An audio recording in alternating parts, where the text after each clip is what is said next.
El año 1968 fue bastante turbulento a nivel mundial.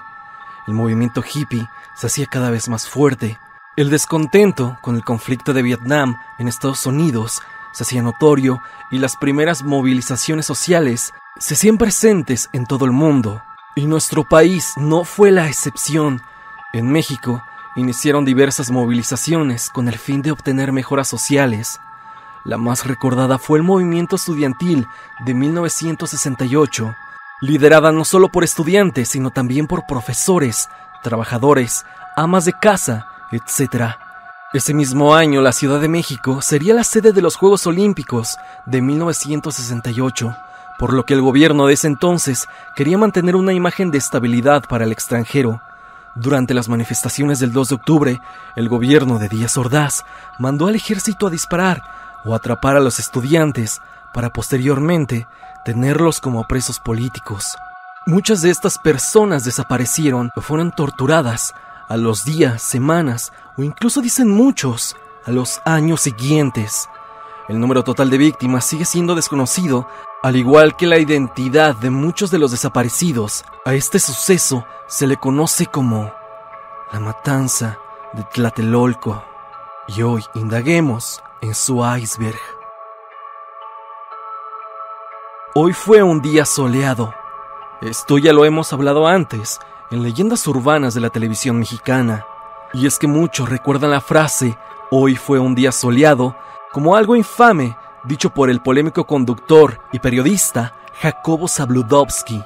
Se dice que en su noticiero de la noche del 2 de octubre lo inició omitiendo todo lo que había pasado en la Plaza de las Tres Culturas con los estudiantes y sencillamente abriendo su programa con la forma en cómo había estado el clima ese día. Pero a día de hoy no hay un fragmento grabado que compruebe que Zabludovsky realmente dijo la frase, aunque sí hay crónicas de diferentes personas que afirman que lo hizo. Actualmente en el fragmento donde Zabludovsky dice esto, se considera un lost media, aunque puede que lo que realmente haya pasado es que Zabludovsky sí dijo esto, pero él desconocía por completo lo que había pasado con los estudiantes. Y es que vale decir que él tenía un show, sí, en 1968, pero empezaba a las 6 de la tarde, casi a la misma hora de cuando inició el ataque a los estudiantes en Tlatelolco. Así que lo sucedido con los estudiantes pasó al mismo tiempo en lo que Zabludovsky estaba conduciendo su programa. Es así que las personas que recuerdan haber escuchado esto por voz de Jacobo, puede que haya sido cierto, pero él no tenía ni idea de lo que había pasado en la Plaza de las Tres Culturas. El silencio de los medios de comunicación, incluso este periodista, es cierto, pero pasó hasta el siguiente día. Es así que puedo decir que hoy fue un día soleado. Fue cierto, pero no de la manera en que creemos. Es así que pasemos ahora con el siguiente puesto del iceberg. Rojo Amanecer. Rojo Amanecer es una película mexicana del género dramático de 1989 del director Jorge Fons. En ella se narra una ficción sucedida entre el 2 y el 3 de octubre de 1968 en la Plaza de las Tres Culturas, sobre todo en el edificio Chihuahua. Fue protagonizada por María Rojo, Héctor Bonilla, Jorge Fegán, Ademar Arau, Bruno Bichir, Demián Bichir y Eduardo Palomo. Si bien los hechos se habían mencionado en otros materiales fílmicos previos, la película destacó por ser la primera en hablar abiertamente del movimiento de 1968.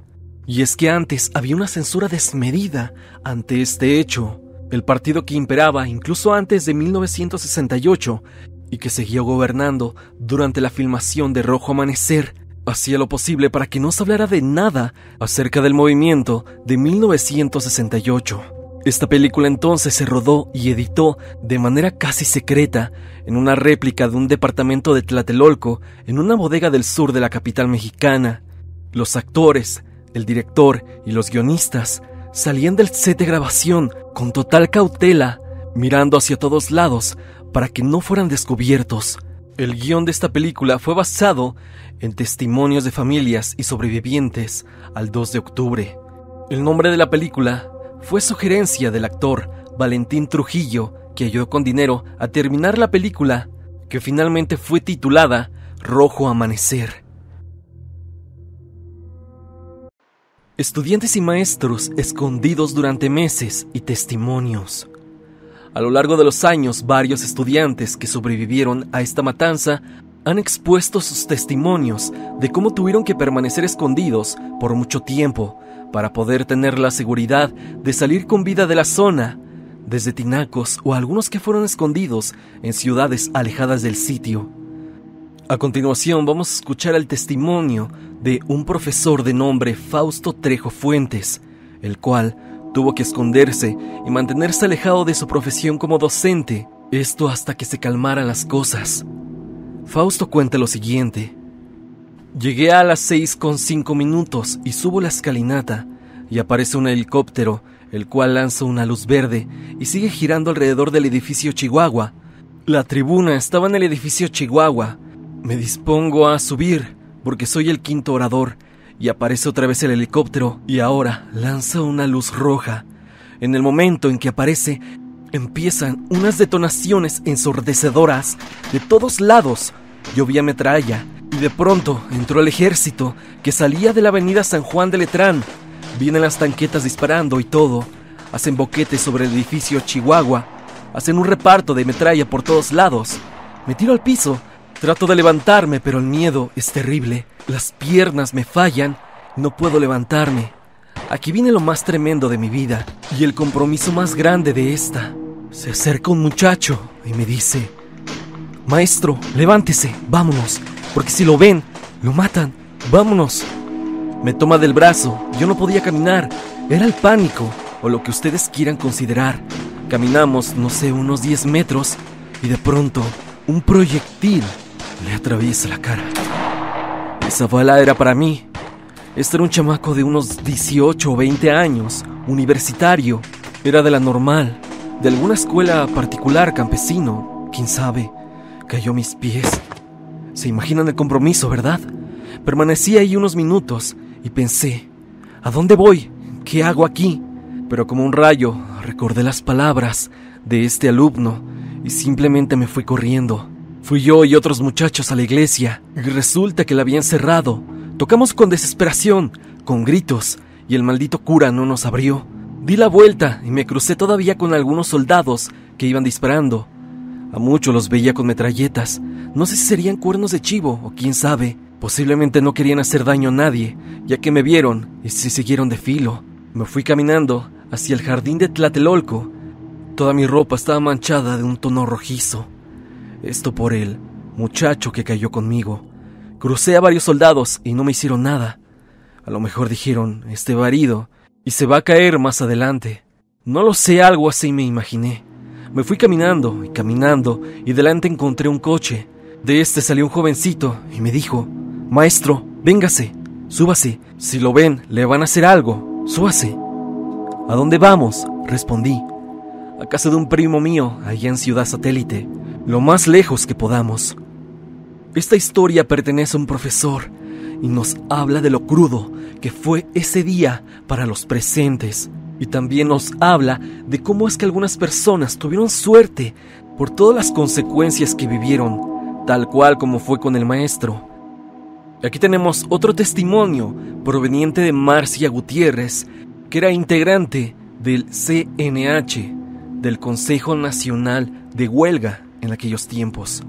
Ella cuenta lo siguiente: cuando comenzó todo el desastre y se vinieron hacia nosotros los militares, y yo estaba con varios compañeros, estaba muy espantada, congelada del miedo, ya que no me movía ni para atrás ni para adelante. Finalmente un compañero me jaló y salimos por una calle que es como un puente y pasamos unas vías.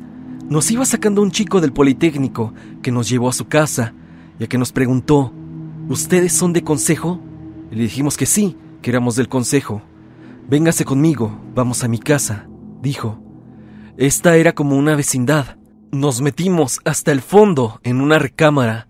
La mamá y toda la familia estaba espantadísima. Tenían miedo que nos fueran a sacar. Ese tramo de donde estaba el helicóptero y sales de la plaza es larguísimo. No sentí cuánto tiempo pasó y la gente gritaba, pero gritaba mucho. Estaba horrorizada. Se oyeron obviamente todos los disparos y nosotros no podíamos hacer nada más que correr, irnos, escondernos y finalmente salir. Me sentía muy mal, quería salir, quería irme a mi casa, quería ver qué pasaba. Me hubiera gustado poder haber ayudado a más personas. La mamá y la gente que estábamos ahí no queríamos hablar. Estábamos en lo que parecía ser un silencio perpetuo. El chico no quería que sus papás supiéramos que éramos del comité de huelga, ya que si conocían esto, era muy probable que nos sacaran, ya que los militares los iban a culpar por complicidad. Finalmente nos sacaron como a las 4 de la mañana en un carro, escondidos. Todavía había soldados por las calles a esa hora. Sin duda, hay muchas más historias que abarcar, y es que no hay mejor forma de conocer este suceso que por las mismas personas que lo vivieron, y sobre todo su testimonio, que es fiel a la realidad de cómo pasaron los eventos. Dime, ¿tú fuiste estudiante o eres alguien que estuvo en la marcha del 2 de octubre? Dime cómo viviste ese suceso en la caja de comentarios y pasemos con el siguiente puesto del iceberg. Militares vestidos de civiles, o bien el Batallón Olimpia.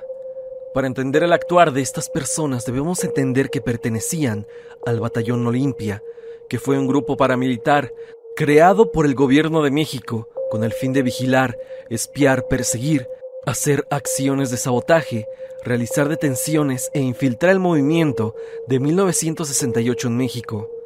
Estuvo bajo el mando del general Luis Gutiérrez, y este fue integrado por elementos del Estado Mayor Presidencial y de la Dirección Federal de Seguridad, así como de la Policía Judicial y la Policía del Distrito Federal. Se calcula que tenían entre 1,500 a 2,000 elementos. En aquella noche del 2 de octubre, el Batallón Olimpia tenía una tarea. La orden era disparar tanto a los estudiantes como a los soldados. Esto se hizo con el fin de desorganizarlos y que el ejército accionara su equipo contra los estudiantes. Se infiltraron en la manifestación del 2 de octubre hasta llegar al tercer piso del edificio Chihuahua y desde ahí hacer el horrible acto en contra de los estudiantes.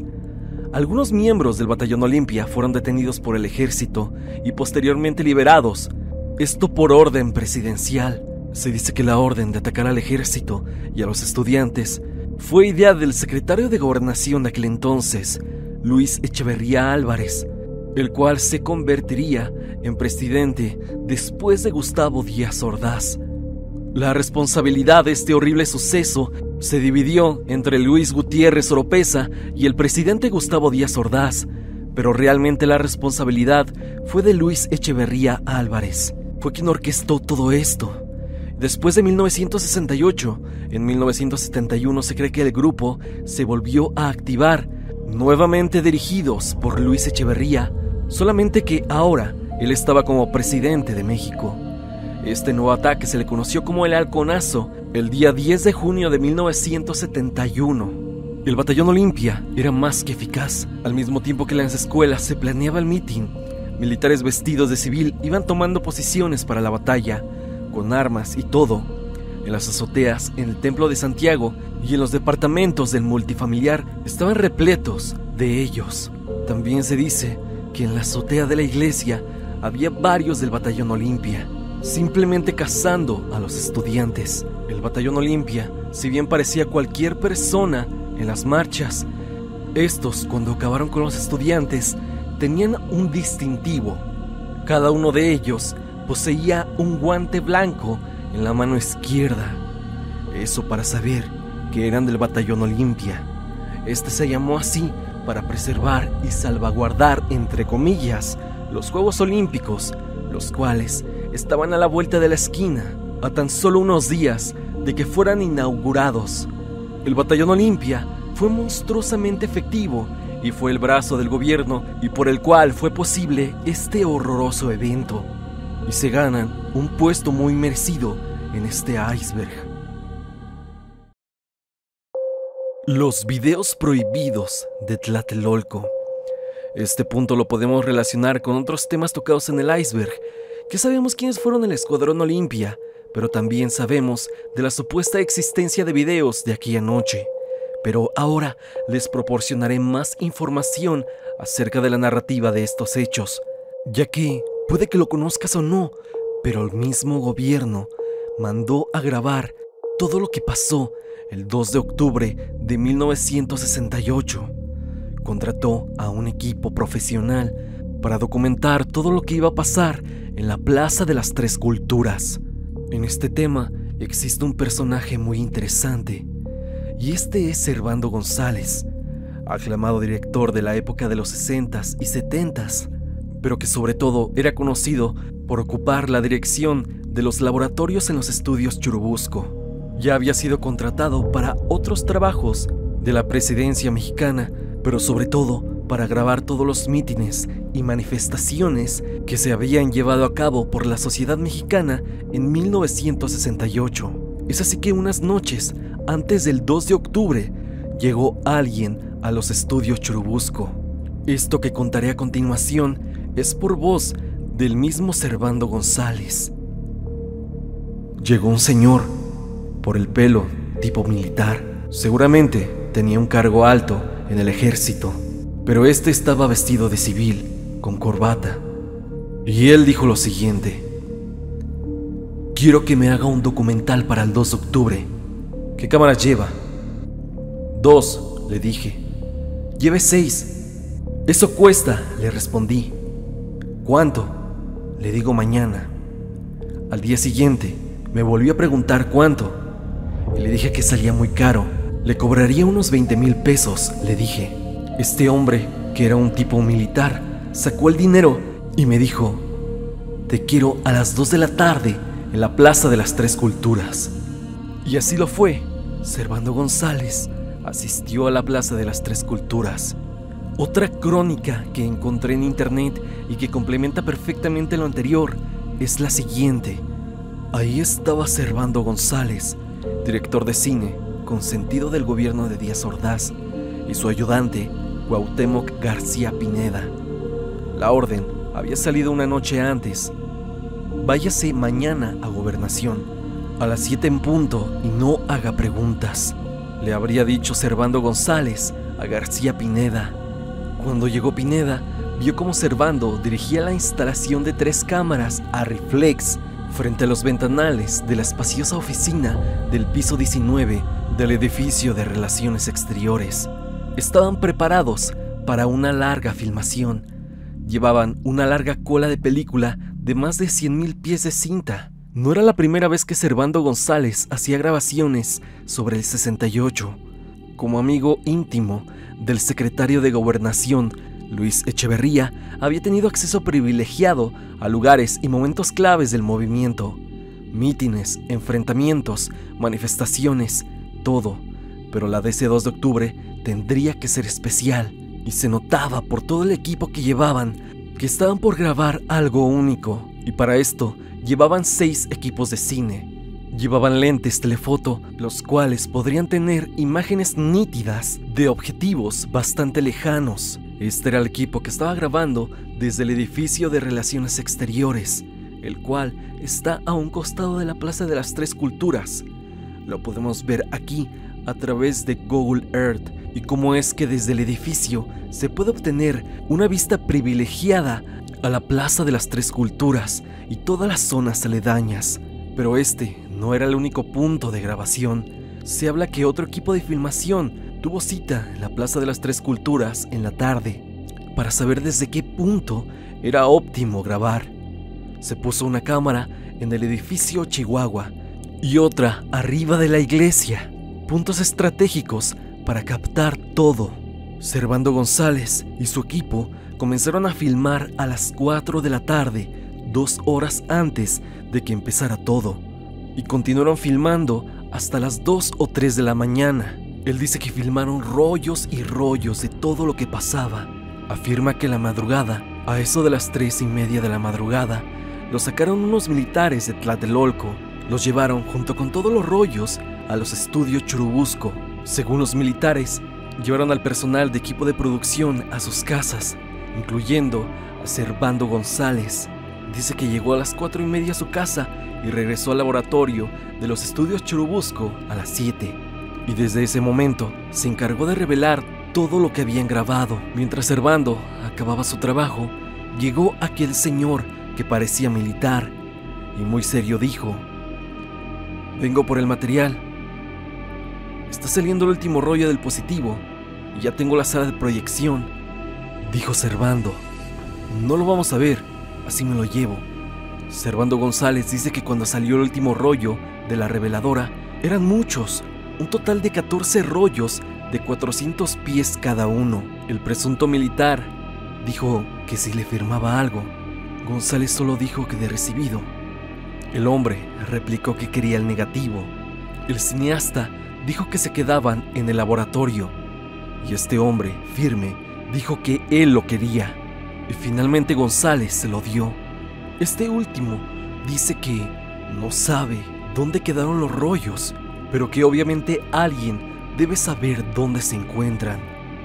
Él teorizaba que tal vez estaban en la Defensa Nacional, o tal vez los tenía en su posesión Luis Echeverría Álvarez, ya que él fue quien orquestó todo esto. Pero a su vez también corre el rumor de que estaban en la Cineteca Nacional.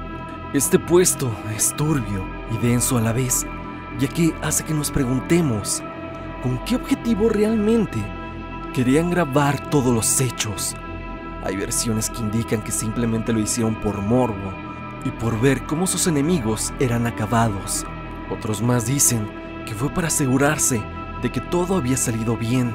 Sea de la forma que sea, esto tiene tintes de verdad oscuros, ya que no era necesario esa acción y estaba de más grabar una masacre.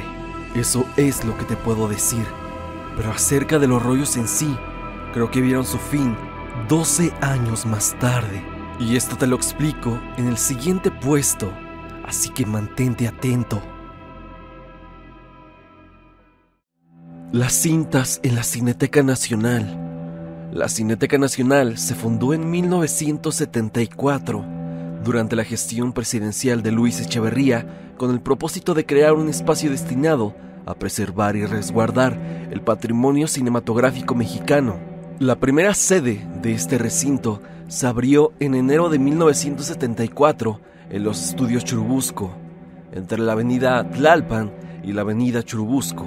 Actualmente en esta locación se encuentra el Centro Nacional de las Artes y la antigua Cineteca Nacional poseía 3 salas y una bóveda donde se preservaba el acervo o bien todas las cintas y películas. Y ahí, en esta bodega, supuestamente se encontraban las cintas de Servando González que grabó en Tlatelolco. En marzo de 1982, la sede de la Cineteca Nacional, que en ese entonces se ubicaba en Calzada de Tlalpan, fue consumida por un incendio.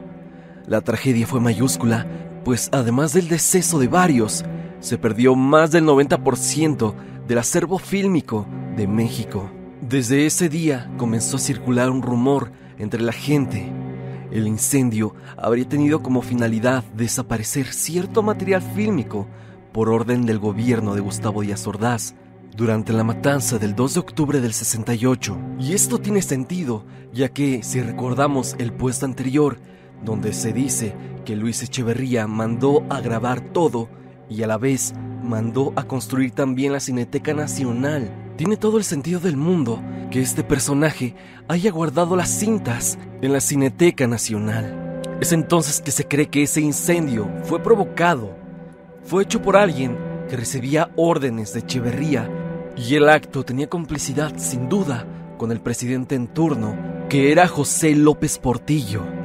Esto para borrar definitivamente cualquier prueba de lo hecho por el Estado ese fatídico 2 de octubre. A pesar de esto, aseguran algunos que en la bóveda de la Cineteca Nacional no estaban todos los rollos, simplemente algunos.